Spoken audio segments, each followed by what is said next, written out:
골로새서 3장 12절에서 17절입니다.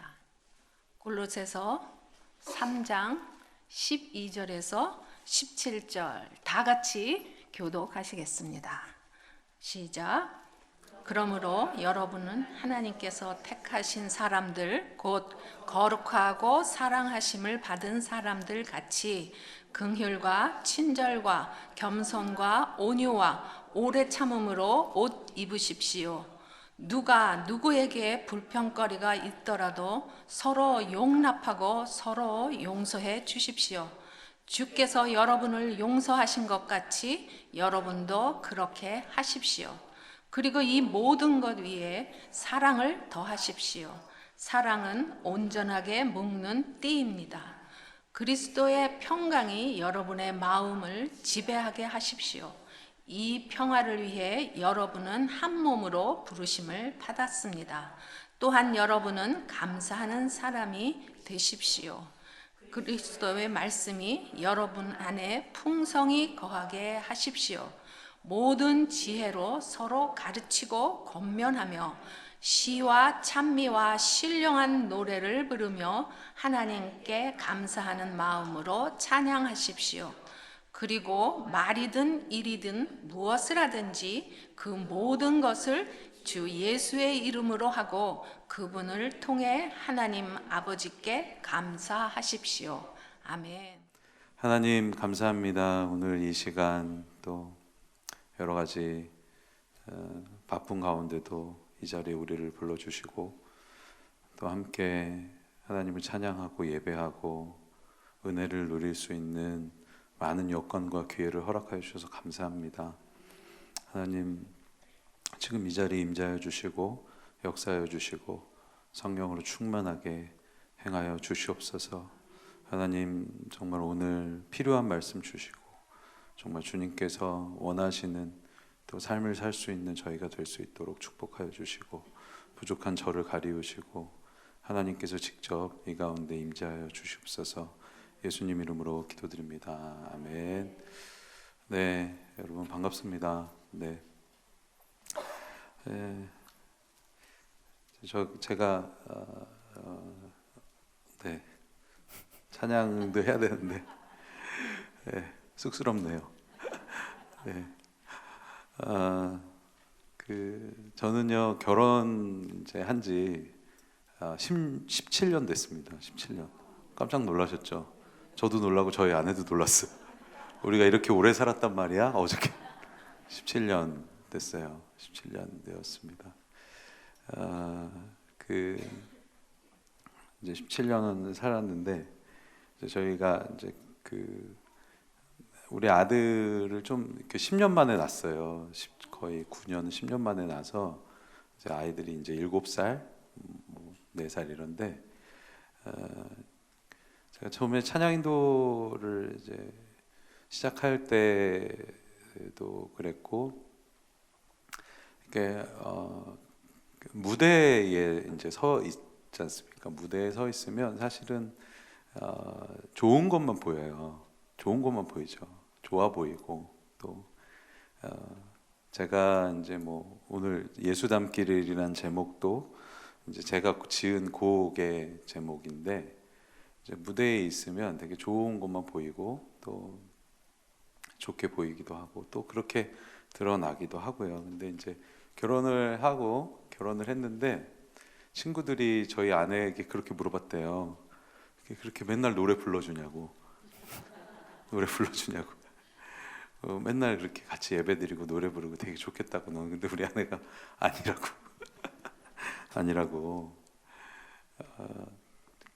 이제 처음에 결혼을 했는데 이제 되게 지금은 뭐 그렇게 많이 싸우지 않습니다. 지금은 싸우지 않는데 지금은 뭐 싸우니까 뭐 이렇게 제가 최근에 이렇게 문자를 보냈어요. 저희 아내한테. 여보 그래도 우리 이렇게 많이 안 싸우고 너무 감사하다. 너무 이렇게 다 이렇게 했더니 우리 아내가 내가 참는 걸 모르는구나 이렇게 답했어요. 내가 참고 있는 걸 모르는구나 막 이렇게 답이 왔어요. 진짜 내가 참 무지하구나 이런 생각. 이제 결혼을 하고 나서 이제 우리 아내도 저한테 바라는 어떤 그림이 있겠죠. 막 뭐 예수전도단 간사고 뭐 신학도 했고 전도사고 사역자니까. 근데 저도 저의 아내한테 바라는 것이 있었는데 그게 이제 서로 안 맞는 거예요. 그래서 진짜 처음에는 한 3년 차 때까지는요, 정말 이래도 되나 싶을 정도로 싸웠어요. 정말 이래도 되나? 이렇게 막 찬양 사역하고 막 앞에서 찬양인도 하고 이런 사람이 이래도 되나 할 정도로 막 소리도 지르고 싸우고, 부끄러운 얘기지만 그렇게 싸웠습니다. 싸우고, 그리고 이제 그 재밌는 거는, 그러니까 그 제가 싸우고 나면 그만하자, 우리 그만하자 막 그랬어요. 그만하자. 그리고 나 기도해야 된다 그러고 이제 방으로 들어가요. 기타를 잡고 이제 방으로 들어가서 기도해야 된다 그러고 이제 뭘 하냐면 기도를 하죠. 기도를 하러 들어갔으니까. 근데 무슨 기도를 하냐면 내일 있을 집회를 위해서 기도하는 게 아니라 이제 우리 아내를 변화시켜 달라고 기도하는 거예요. 그러니까 나는 나대로 살았는데, 나는 잘못이 없는데 우리 아내가 너무 내가 생각한 것과 다르고 서로 계속 그런 포인트들이 있는 거죠. 저희 아내는 저희 아내 나름대로 저에 대한 불만이 있는 거예요. 그렇게 되게 멋있어 보여서 결혼을 했는데, 이제 예를 들면은 뭐 제가 이제 밖에서는 되게 막 뭐 완벽하게 뭔가 사역을 하고 이렇게 좀 꼼꼼하고 막 이렇게 하는데 집에 가면 그게 약간 무장해제가 되는 스타일이에요. 그래서 가면은 이제 제가 예전에도 한번 얘기를 했는데, 그러니까 왜 싸우는 것 중에 하나는, 저희 아내는 그래도 좀 빨래통에다 빨래를 좀 집어넣고, 네, 빨래통에다 빨래를 집어넣고, 그리고 벗은 옷은 좀 이렇게 뒤집어서 놓지 말고. 네, 다 되게 공감하신대요, 다들. 네, 누가 사마리아 여인에게, 그런 사마리아 여인이 남편이 5이 있었다고 하니까 진짜 힘들었겠다 그러더라고요. 한 사람도 힘든데 와 진짜 힘들었겠다. 어떤 사모님이 그런 얘기 하시는 거 보면서 아 힘드시구나. 그러니까 그 옷을 좀 뒤집어 벗지 않고, 제가 그래서 알았다고 해주겠다 그러고 또 까먹고 막 그러는 거예요. 양말 막 이렇게 뒤집어서 벗어놓고, 그리고 막 그렇게 하는 거죠. 그러니까 저희 아내가 한 번은 그랬어요. 그러더니 우리 아내도 이제 스트레스를 받으니까 막 그 양말이 이렇게 뒤집어서 벗어져 있는 양말을 보고 막 그러는 거예요. 허공에다 대면서 이거 아름다우신을 지은 사람의 양말 같은데 이렇게 항상 뒤집어져 있네. 그리고 한 번은 바지를 제가 이렇게 허물벗듯이 벗어놓고 뭐 딴 거를 저는 치우려고 했죠. 나중에 치우려고 했는데 그거를 들고 이제 이거 은혜로다를 지은 사람의 바지는 항상 이렇게 거꾸로 돼 있네, 이런 얘기를 했습니다. 그러니까 어떻게 보면 저의 삶과 사실은 이런 노래들과 찬양은 사실 같아야 하는데 그건 쉽지 않습니다. 그건 진짜 쉽지 않은 부분인 것 같아요. 우리가 예수님이 아닌 이상 정말 우리는 연약함을 가진, 저도 마찬가지고, 근데 우리가 그렇다고 해서 거기에 머물러 있어서는 안 되죠. 우리 삶의 그 삶의 방식, 저는 하나님이 그 성경에 써 있지 않습니까? 장성한 분량까지 이르게 하시겠다라고 얘기를 하죠. 그것은 성장에 대한, 또 변화에 대한 우리의 소망이라고 믿습니다. 우리가 이렇게 사는 것이 아니라 정말 예수님을 닮은, 또 하나님이 원하시는 삶을 여러분 살고 싶지 않으십니까? 저도 그런 마음이 있습니다. 늘 저의 삶을 돌아볼 때 정말 삶이 변화되기를 원하고, 또 우리 내가 갖고 있는 이 공간에서도 정말 은혜로다를 지은 사람처럼 우리가 살고 싶습니다. 또 여러분들이 주일날 또 목요일날 이렇게 예배하고 또 성경 공부했던 것처럼 우리가 살기를 원한다고 믿습니다. 이게 참 어려운 부분이죠. 어려운 부분입니다. 실제로 어려운 부분이고, 정말 우리가 성정이 있기 때문에 또 뭐 분노하기도 하고 화가 나기도 하고 싸우기도 하고 관계하다가 삐지기도 하고 서운하고 여러 가지 우리는 그런 성품을 갖고 있죠. 근데 우리는 여기서 머무는 것이 아니라 하나님이 원하시는 것은 성장하고 변화되고 새롭게 되길 원하신다고 우리에게 이야기하고 있습니다. 우리에게는 저는 그런 연약함이 있지만 그래도 소망이 있습니다. 왜냐하면 예수님이 내 안에 계시기 때문에, 예수님이 우리 안에 계시기 때문에 우리 안에 소망이 있는 줄로 믿습니다. 저는 이제 예배 사역자인데 예배를 많이 드리지 않습니까? 찬양 인도를 뭐 일주일에 몇 번씩 하고 새벽 예배도 하고, 한국에서도 그랬어요. 한국에서도 일주일에 정말 찬양 인도를 물론 우리 교회에서는 제가 짧게 하지만 막 집회 가면 한 3시간씩 2시간씩도 하고, 그런 집회를 일주일에 한두 번씩 했어요. 그렇게 집회를 하고 이제 사는데 어느 순간 이렇게 제가 지은 곡 중에 멈출 수 없네라는 곡이 있습니다. 제가 우리 교회에서는 한 번도 안 했는데, 주 날 구원했으니 어찌 잠잠하리, 그런 찬양이 있어요. 아주 막 뛰면서 하는 찬양인데 청소년들하고 청년들하고 그 찬양을 되게 많이 불렀었어요. 근데 그 찬양은 전주가 이제 있어요. 전주가 다다다다다다다다 이런 전주를 다 알아요. 청소년들이 이제 뭐 제가 한국에 사역할 때 그 전주만 나오면 막 우리 젊은이들이, 청소년들이 막 뛰는 거예요. 막 소리 지르고 뛰기 시작하는 겁니다. 막 환호하고 막 소리 지르고 막 그래요. 그래서 어느 날은 그 전주를 하다가 그런 생각이 들어요. 얘네들이 왜 뛰지? 도대체 왜 뛸까? 빠르기가 빠르고 뭐. 그래서 물어봤어요. 우리 고등학생한테 왜 뛰냐고 갑자기. 그랬더니 노래가 좋잖아요. 다다다다다 이것만 나오면 뛰고 싶대 자기는. 그러니까 어떻게 보면 막 흥분하고, 음악에 대한 반응이죠. 사실 음악에 대한 반응인 것입니다. 문화에 대한 반응이고 음악에 대한 반응이죠. 근데 제가 궁금한 거는 이 찬양 집회가 끝나고 나서 저 문을 열고 나가서 얘네는 어떻게 살까? 그게 되게 궁금하더라고요. 궁금했어요. 얘네는 어떻게 살까? 예배는 무엇이죠, 여러분? 찬양하고 예배하는 거, 우리가 이렇게 예배라는 이름으로 모여 있는데 예배는 무엇입니까? 여러분들이 생각할 때 예배는 뭐라고 생각하세요? 예배는 하나님이 행하신 일들에 대한 우리의 반응이죠.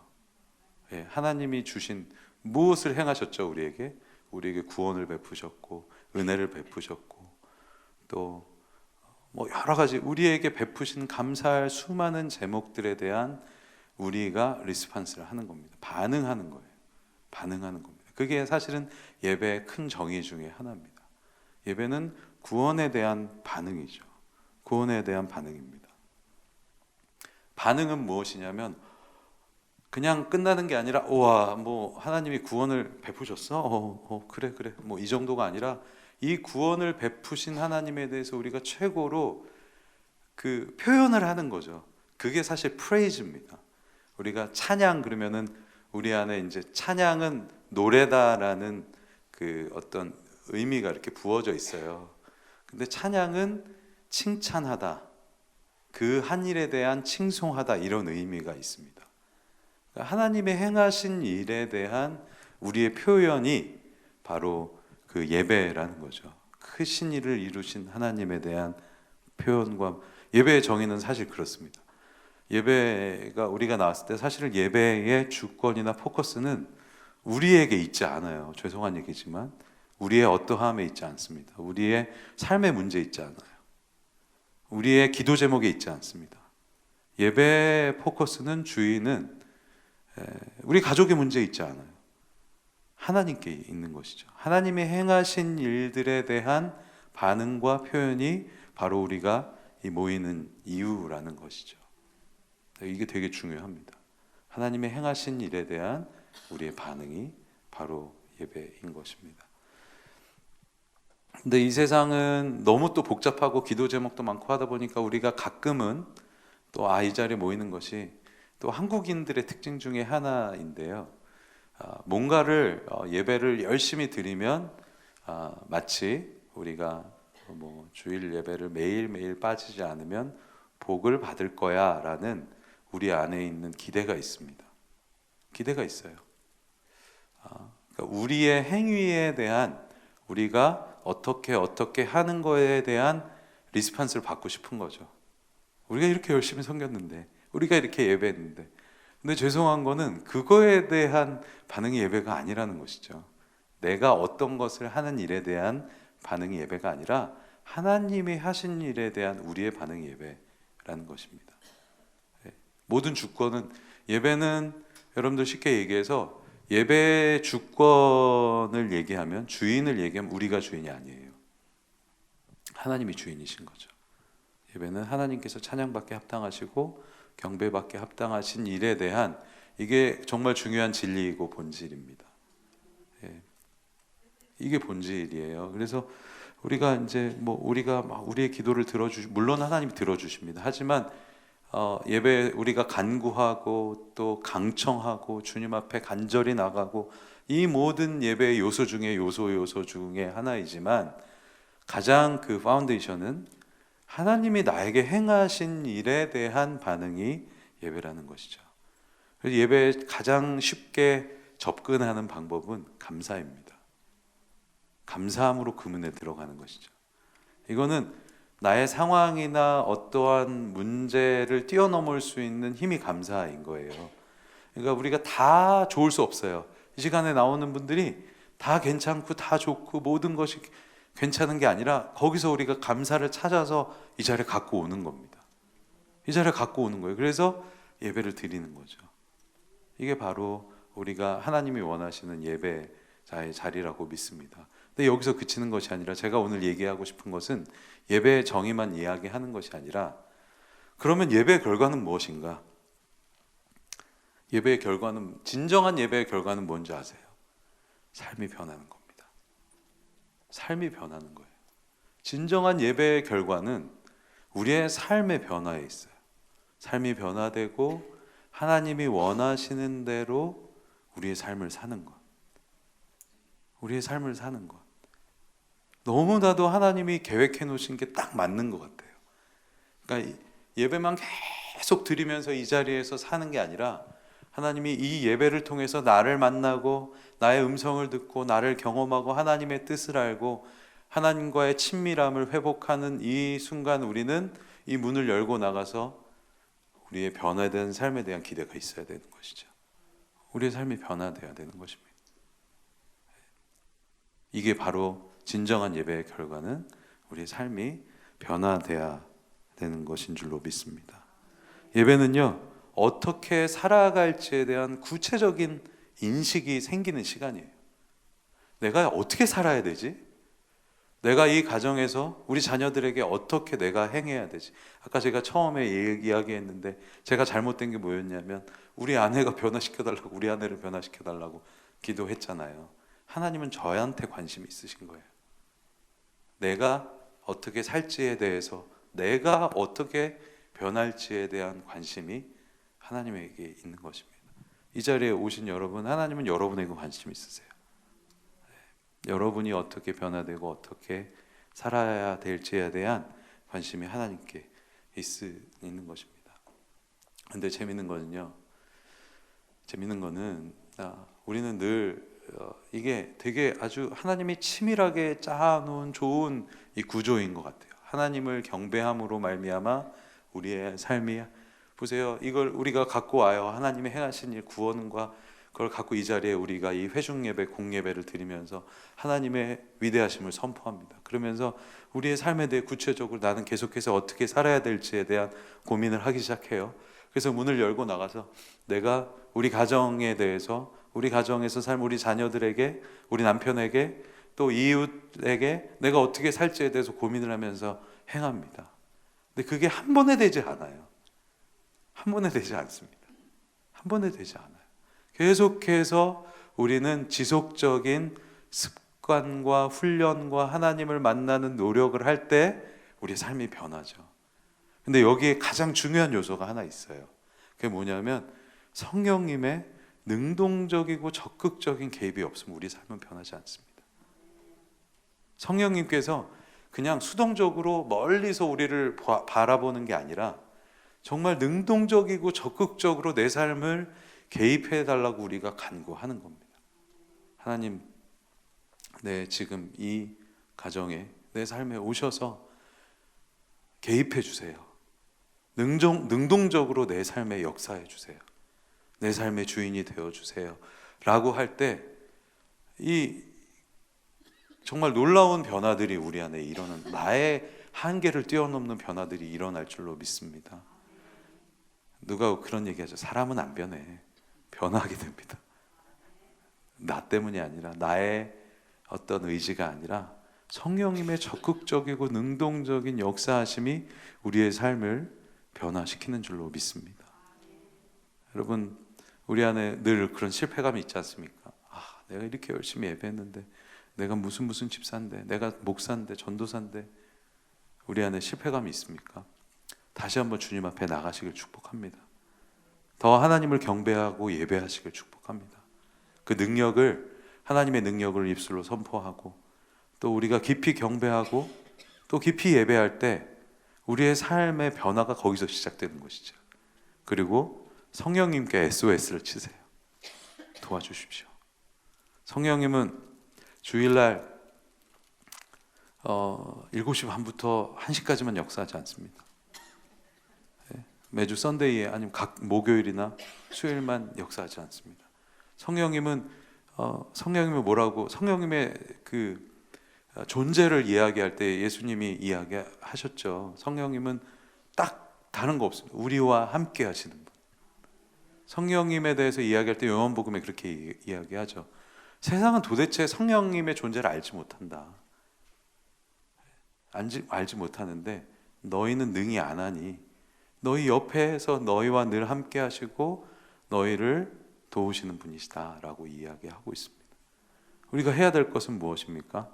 우리의 삶에서 이 예배뿐만 아니라 우리의 삶에서, 우리의 가정에서, 우리가 속한 모든 영역에서 하나님의 주인 되심을 선포하는 것은 하나님, 성령님 도와주십시오. 성령님 도와주십시오.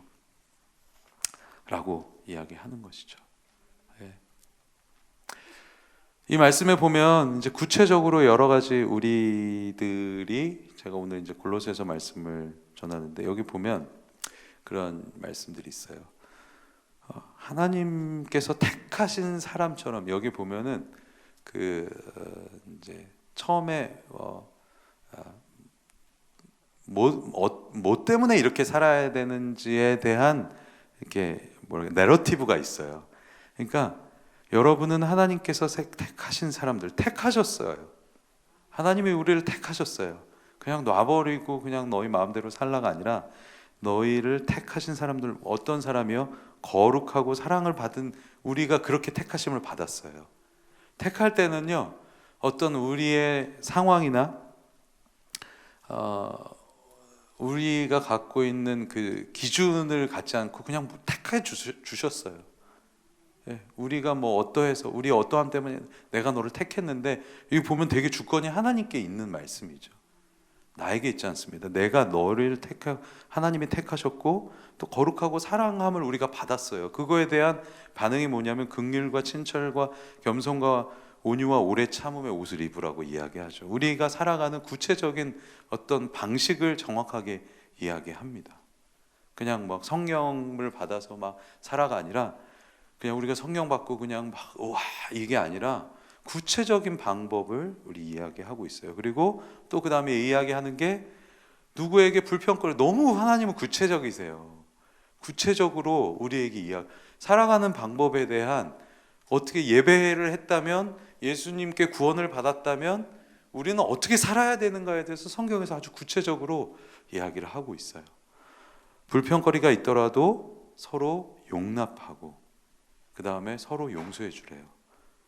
왜요? 그 뒤에 아주 중요한 말씀이 나오죠. 왜냐면 내가 용서 받았거든요. 내가 용서 받았어요. 내가 용서받은 것처럼 너희도 그렇게 해라라고 그냥 무턱대고 얘기하지 않습니다. 내가 용서를 받아, 니네가 용서를 받은 것처럼, 너희가 용서를 받은 것처럼 너희도 용서하고 용납해라.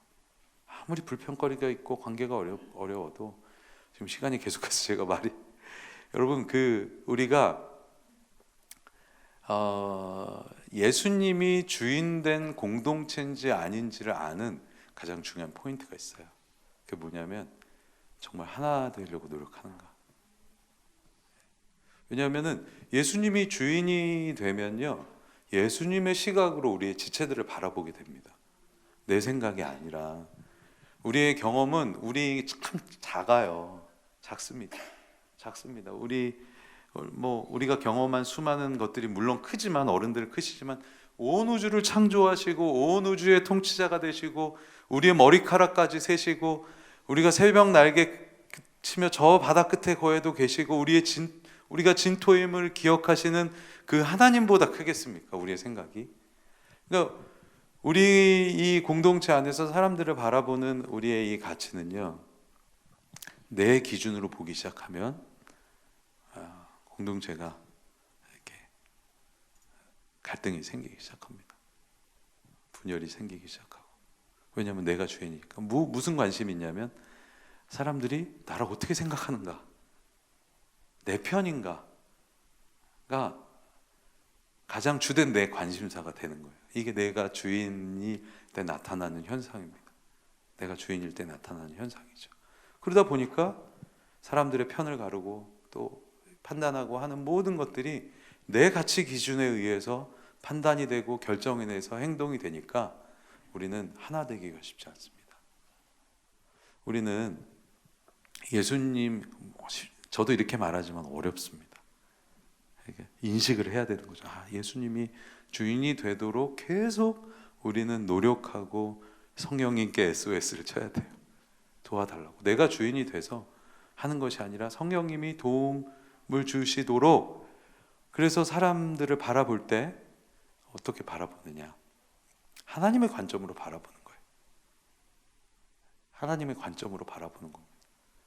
하나님의 세계관을 갖고 사람들을 그런 사람이 보통은 저 사람 예수님 같다 이렇게 말합니다. 저 사람 예수님 닮았다.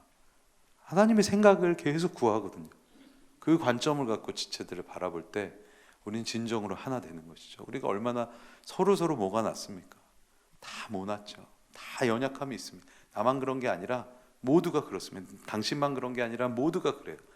그게 하나 되는 가장 좋은 것은 우리가 예수님의 관점을 갖고 시각을 갖고 지체들을 바라보기 시작하는 겁니다. 나도 이 말씀에 보면은 그렇게 이야기하죠. 이거 우리가 살아가는 방법을 이야기하는데, 너가 용서받지 않았느냐?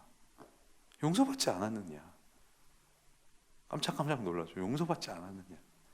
자, 그 다음에 또 우리의 그 모든 것 위에 사랑을 더하래요. 이게 예수님의 방법입니다. 예수님의 방법이에요. 예수님은 우리에게 다 모든 것 내어준 사랑을 더하셨죠. 이 세상에 어디도 없는 그 사랑을 우리에게 주셨어요. 죽기까지 순종하신 그 사랑을 우리에게 주셨습니다. 그리고 또 하나 나오는 이야기는, 우리에게 정말 평강이 있습니까? 그리스도의 평강이 여러분 안에 있습니까? 이게 정말 중요한 것 같아요. 여러분의 피스는, 여러분의 이 평강은 어디로부터 옵니까? 어디로부터 오세요? 이 얼바에는요, 뭘 두려워하는 줄 아세요? 결핍을 두려워합니다. 결핍에 대한 두려움이 있어요. 이 풍요로운 이 세상적인 관점에서 결핍이 시작되면 이 피스가 없어져요. 통장에 잔고가 없어지고, 아니면 우리가 이렇게 풍성하게 잘 먹고 잘 살고 이 누리는 것들에 대한, 우리는 결핍에 대한 두려움이 있습니다. 근데 놀라운 것은요, 결핍은요, 하나님을 찾게 하는 길입니다. 하나님을 만나게 하는 지름길이 사실은 결핍이에요. 우리가 두려워해야 될 것은 결핍이 아니라 하나님의 없음이죠. 하나님에 대한 부재가, 하나님을 떠나는 것이 우리에게 더 두려움이 돼야 되는 줄로 믿습니다. 그래서 이 평강의 기준은, 여러분, 우리는 예수님이 이 땅에 오실 때 우리에게 뭐를 얘기했냐면 풍성함을 위해서 오셨다 그랬어요. 여러분을 풍성하게 하려고. 그 안에 들어있는 것은 평강입니다. 평강의 평강을 예수님이 주신다고 했어요. 평화의 왕이에요. 예수님은 전쟁을 잠잠케 하셨고, 우리 안에 갈등을 해소하셨고, 우리 안에 두려움을 해결하신 분이 예수님이시죠. 믿으십니까? 우리 안에 모든 두려움은 우리를 불안하게 해요.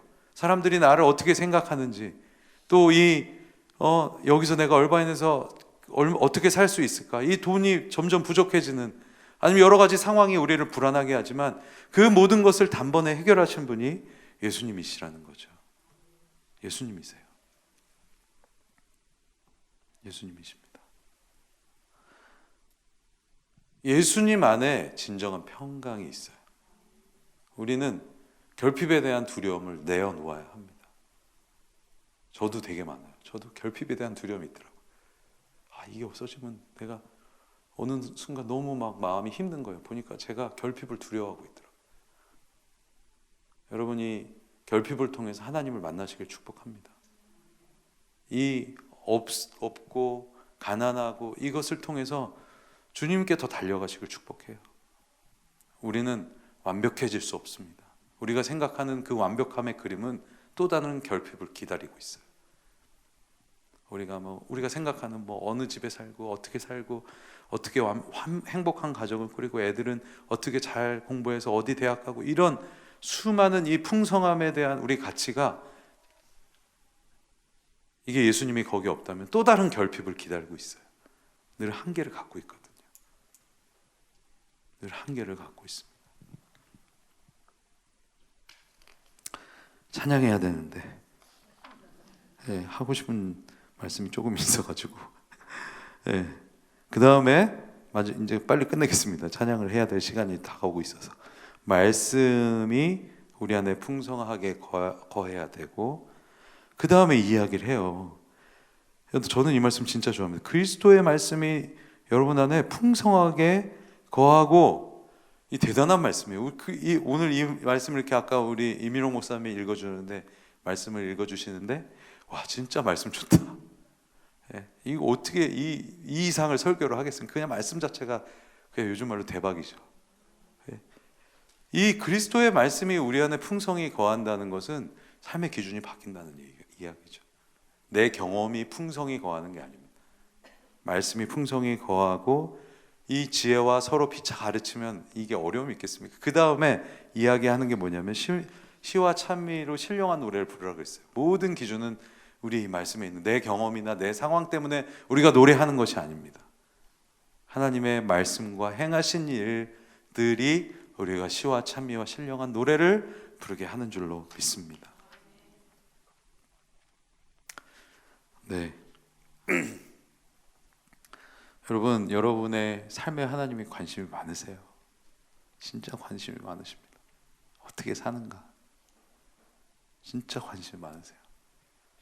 어떻게 살고 있는가? 뭐 하고 있는가? 무슨 어려움이 있는가? 하나님이 여러분 삶에 관심이 많으실 뿐만 아니라 여러분 삶의 주인이신 줄로 믿습니다.